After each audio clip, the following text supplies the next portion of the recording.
The grocery store was almost deserted. Overhead, the fluorescent bulbs buzzed, spilling their cold, sickly light across dented cans and worn linoleum floors. That's when I heard it. A voice, faint and broken. "Please, I'm so hungry." I turned my head. By the cart return stood a girl, thin as a shadow.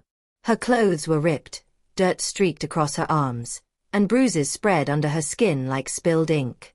Shoppers passed her as if she were invisible, eyes fixed ahead, pretending not to notice. But I noticed.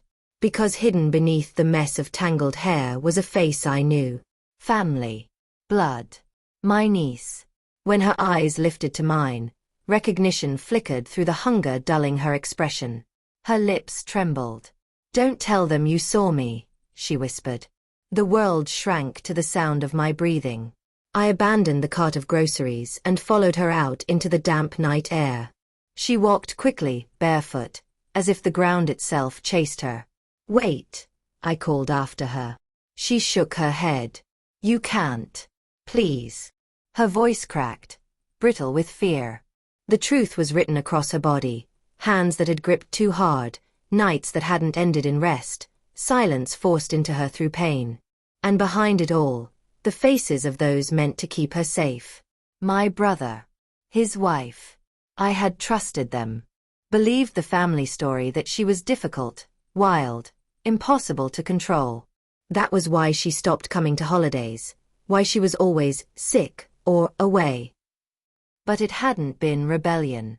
It had been survival. And I had ignored the signs. Now the truth stood trembling in the rain. I didn't storm their house right then. Anger sharpens with time. Instead, I began to gather the fragments they had buried. Medical records that contradicted each other.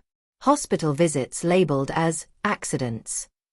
School absences brushed aside. Old police reports that were filed, then erased. My brother had influence. His wife, charm. Together they built a net tight enough to choke the truth. I watched them smile for cameras, post pictures of vacations, church services, charity dinners, the perfect family act. While she begged outside grocery stores, I stayed silent and played along. But every night, I built a file. A hidden record of everything they'd done. My niece only trusted me in pieces. She'd meet me in quiet corners, whispering her story like shattered glass, each word cutting into me. When the file was complete, I didn't hand it to them. I handed it to her. A manila envelope slid across a diner table. Inside, photos, reports, statements, proof. She didn't cry, didn't scream. She only stared, hands trembling as if the papers burned. Then, in the smallest voice, she said, "So it's not my fault." Those words tore me open. I nodded. It never was. The next day, I placed the same envelope in front of my brother. He tried laughter first, then rage, then denial. I said nothing. Silence is heavy. It crushed him faster than any argument. His face drained, his hands shook. He knew the act was over. Revenge didn't come with fists. It came with exposure. I sent the file everywhere. His workplace, his church, his neighbors. No threats. No explanations. Just truth. And truth spreads like fire. His career collapsed. Friends withdrew. His wife disappeared into silence. Meanwhile, my niece slept in a safe bed for the first time in years.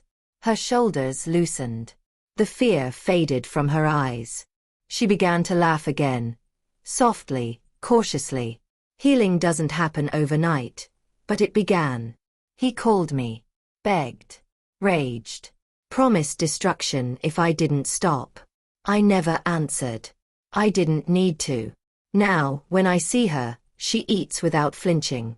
Sometimes, she laughs. The sound is fragile, but it's real. And him.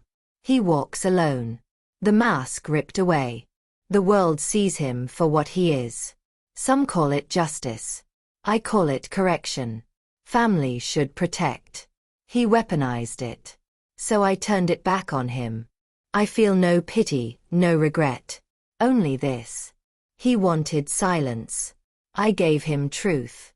And truth is louder than any scream.